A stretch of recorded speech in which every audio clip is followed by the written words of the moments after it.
in yards. The flood warning.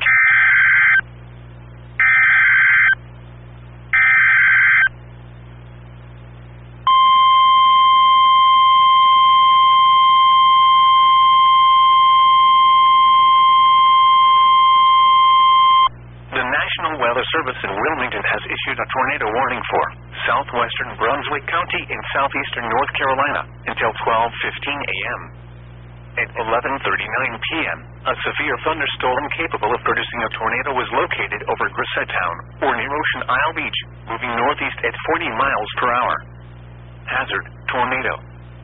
Source, radar indicated rotation. Impact, flying debris will be dangerous to those caught without shelter. Mobile homes will be damaged or destroyed.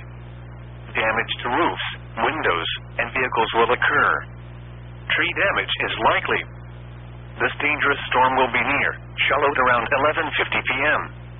This includes U.S. Route 17 in Brunswick County between mile markers 6 and 17. Take cover now. Move to a basement or an interior room on the lowest floor of a sturdy building. Avoid windows. If you are outdoors, in a mobile home, or in a vehicle, move to the closest substantial shelter and protect yourself from flying debris.